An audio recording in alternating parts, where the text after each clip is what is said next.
what is really required in a friendship? And I'm bringing this up because I've lost a few friends lately. Um, and so I do tend to not have friends for very long periods of time. I will tell you that. And I'm okay with that. I don't believe that my value as a human being or my ability to be a friend or give or receive love is based on how long I've known someone. Uh, I don't believe that my value as a human being is determined by how well I get along with my parents, how well I'll get along with other people on an ongoing basis. I evaluate myself more based on whether I'm coming from strength and love and kindness, not in whether I keep relationships around just because they're comfortable or familiar or I'm a good person. Oh, the good girl. She has her friendships all the way back from frickin' kindergarten. Well, first of all, I moved a lot. Okay, I moved a lot. And come to think of it, I'll just go through it. So let's see. So I was born in Germany in Dusseldorf in 1961. I don't know if this will be boring, but let me just go through it. And then my dad, as he was rising through the corporate ladder, we kept moving and we lived in small towns. So, like beautiful small towns in Germany, while my dad worked in the city. So there was Dusseldorf, Kilburg, Trier, Berenbostel. So, and then, so when I was 9 years old, we moved to Omaha, Nebraska, into an apartment. That's five. Then we bought a house. Then I lived with my grandparents in Germany for a year while my mother went to this TM teacher training course in Switzerland. I'm not naked, I'm dressed, okay? I am dressed. Then when I moved back, I lived with my dad briefly. I went to one high school. Actually, I skipped two middle schools. Then I went to another high school. When we moved. So by the time I graduated from high school, I had lived in 11 places.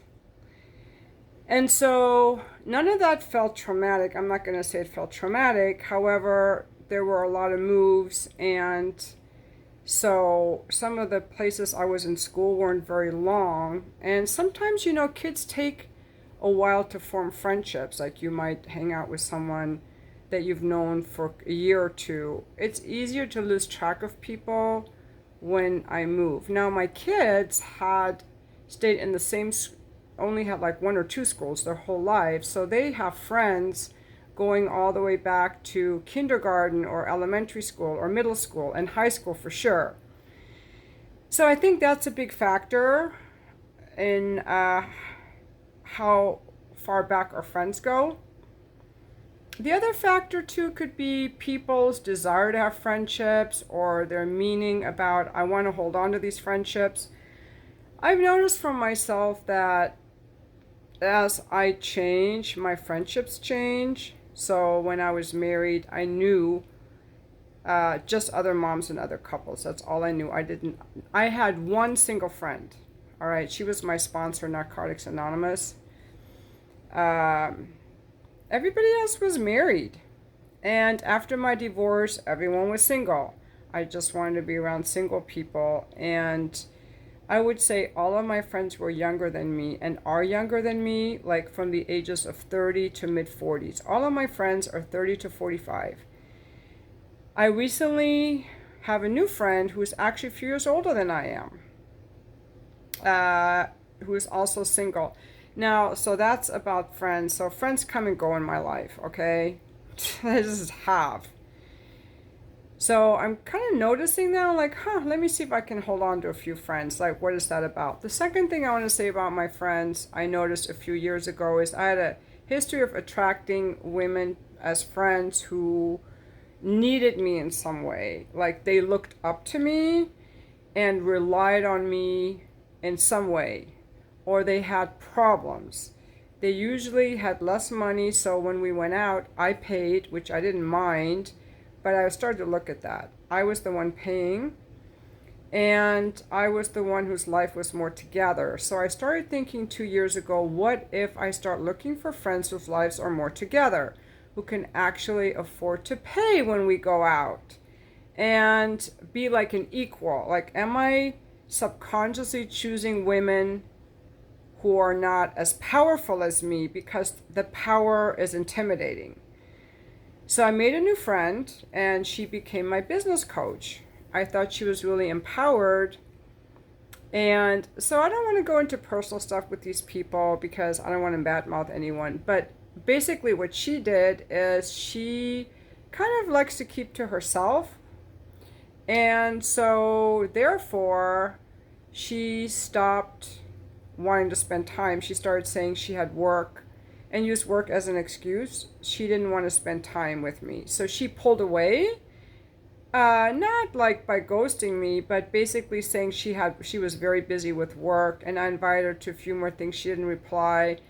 And I want to tell you, I felt a little hurt and I felt sad because I really liked her company, and I'm glad that I had those feelings about it because that's healthy. I'm like, okay, fine, she doesn't want to be a friend. So I was sad about it. Then I have another friend who started relying on me a lot. I've done some coaching with her. I did some other things that, to help her out and support her. And I also started spending more time with her and really enjoying her company. In fact, I don't know if you guys know, I'm kind of a loner a lot of the times. This whole thing of having friends and having people over is something I started a few months ago. And so this particular friend was coming over a lot, and like every day almost. Or we would go to the pool, or we would go somewhere, go to the beach, like we went other places too. However, she had a lot of problems. She had problems in her life, but she wasn't like a super complainer. She was also fun, and she would always go out, even though she didn't feel good about some aspects of her life. She would always show up. She would like initiate text messages with me and ask me to do things, and she would always reply quickly. And she started really counting on me, and I started noticing that I didn't like spending that much time with her. Like, I went from having every night alone because I like it to her being over here like almost every night. And I started to feel like I need some space. And how am I going to tell her? Because I knew she would be really hurt. But I'm like, I need space. It's not about her. It's about anyone. I need space from everyone. And then also there was an aspect of she has a lot of problems, and after a year, I've known her more than a few months. We've been hanging out every day. I got tired of listening to her always have the same problems. I'm okay with people having problems as long as they're working through it or making progress through it. But if every time I see you month after month after month and you have the same problems and you're not making any progress and you're asking me to help you with basic things like writing a resume or give you support or hold you accountable for basic things like writing a resume, and I keep hearing you say, someday when I have accomplished this thing, I kept thinking she was going to do something, but she didn't. So that kind of turned me off too. But I still like her and I would still be her friend, but I did tell her, and I did it on Facebook Messenger so I could talk. Super sweet messages. I wanted to use my voice, and I knew she would be hurt just by me expressing my feelings. Something like, I really enjoyed spending time with you. You're such a wonderful person. I noticed me for myself.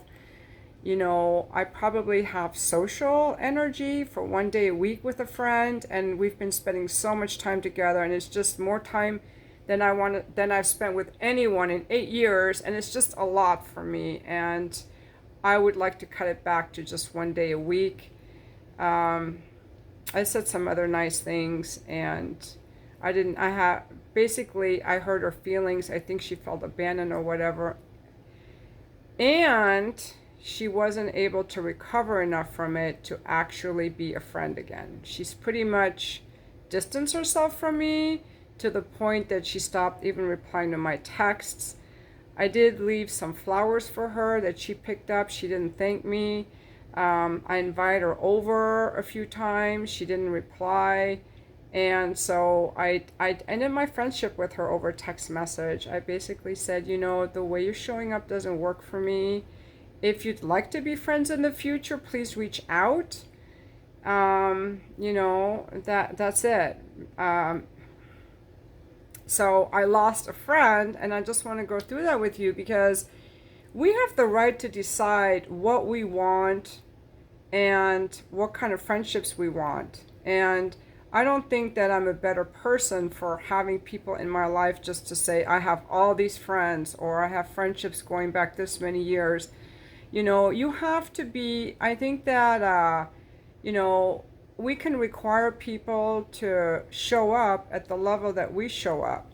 I knew she was upset with me, yet I reached out to invite her over. I asked her to come for dinner one night, Saturday or Sunday, and she didn't even reply. And I'm like, you know, I'm not okay with that. That doesn't work for me. That's not a friendship. That's just playing games or trying to punish me or withdrawing and pouting. Those are like little child tactics. And I know people act like that way when they're wounded, but I have another friend that is still a friend that I had a big problem with because she's having an affair with someone in a relationship, and I really frown on that. So I told her that. I confronted her about it twice. And I said, I'm really having a problem with this. I don't think that's right. Now, this friend is extremely, she is like emotionally really stable and powerful. And she said, I would love to talk to you about this. Let's schedule a call. So we scheduled a call a few days later, and she started asking me if I was okay and what, you know, what this meant for me and what meanings I was giving it. And she was explaining. She never interrupted because she's very empowered around her emotions. She asked, she explained to me why she was doing it and what she was getting out of it and why she thought it was good. And by the time we got off the phone call, I felt really good about it. We talked for 1 hour. She never lashed out. She never punished me. And that's the kind of friend that I want. That's the kind of friend that I want. But it's always about it's never about us. It's like, okay, how does this person handle themselves, and do I want that in my life? Am I okay with that? Because it's always about them and not me. What this person does says everything about them. However, I get to decide if I'm okay with that. And that's what I mean. It's the same way with dating as it is in friendships. So I've made a lot of videos about dating and what I look for in men, and this is what I look for in my friendships with women. That we can have difficult conversations, that we don't punish or run away, and that it's okay for one person to say, hey, I'm spending too much time with you, or I would like to spend more time with you. I have another friend who will reach out to me and say, oh, and the friend that was so empowered, she texted me this morning. It's like, I really miss you. I'd like to schedule another phone call. I have another friend who I have so many friends lately. Like, this is a whole new thing for me. Who I will see in person. She lives about an hour and a half away, and she doesn't mind driving to come and see me, which I'm so honored. I think she watches my videos. And she will reach out, and she's so empowered, like, hey, Sharzad, how are you? I would really like to see you. You know, what days are you free? Let's get together. And that's real vulnerability. When you tell someone, I want to see you, can we get together? You know, and so we're setting that up. I have another friend that I was supposed to, and she watches my videos. We were supposed to have a phone call, and there was one of us misunderstood the time that we had agreed on. She misunderstood, to be honest. And she thought I blew her off. And so she challenged me. She's like, it's not okay for you to blow me off. And I liked that. However, it wasn't, I hadn't blown her off. And so I could see that she felt hurt or abandoned or whatever. So I didn't mind that maybe her feelings were a little hurt, and I think she pulled away for a few days. That's okay. I don't mind when people pull away as long as they come back and keep engaging, but when they start pouting and staying pouting and don't want to resolve anything because they're stuck in their own pain, their own trauma, I can't really be your friend. I don't want to be your therapist. If you want to be my coaching client, like the friend that I had to end it with, she could be a coaching client, but she can't be a friend. That's what I want to say. Um, and then I have a few other friends too. I have another friend that I see for lunch maybe once a month. She's a new mom, so she doesn't have that much time. I like to get together with her. She's a super strong, empowered woman. The friend I have who's in her 60s, she also reaches out and she initiates. She says, like, hey, have a good week. And she feels like an equal. So I like friends who feel like they're equals, like they also have money to go out. They don't avoid me. I don't like it when people avoid me. I like it when friendship and when people can handle their own emotions and tell me how they feel. And then I have another friend that I actually stopped being friends with for a few years because we didn't have anything in common and she was like kind of needy with me. But as the years went on, she isn't needy like that anymore. Now we actually get along well. Um, so, so yeah, I do have things that I like in my friends, and I guess my friends have things they like in me. I guess a good thing would be to, share with our friends, like, this is what I like about you, and this is what I need in a friendship. I guess we could discuss that with our friends the same we do with our partners. Yeah, so in order to be my friend, women have to be, you know, I guess we all have to be like a tree. Like we have to be empowered and take responsibility for our emotions. And I can't be, um, one thing I had told my friend that I broke up with on the messenger audio was that I had realized for myself that I don't want to be needed. I want to be enjoyed. With my friends, I don't want to be needed, except for periodically, like if you're going through something difficult, yes, I will be there for you. However, the whole friendship can't be based on you need me. I don't want that. And that's what was happening with her. So I want people who can enjoy me. And if there is something going on in their lives, they can come to me for support because that also requires vulnerability. I tend to not go to other people for support that much. Something I'm working on. So, yeah, those are just some thoughts around friendship for me. And yeah, there is not one woman in my life, a female friend, that I see, more than once a week or have talks with. I mean, or go out with, or come over to my place or go to her place more than once a week. The one friend I see once a week, she's the one who gives me massages and we talk then. But we don't even do anything outside of that because she works a lot and she doesn't go out after work because she's tired. She gets up super early. And so that's okay. Not all friendships have to look the same. Some friendships are like, we go out. Other ones are like we talk on the phone. So they can have all different kinds of flavors, and none of those have to define how it's going to always be. That's it. That's all I wanted to share with you guys.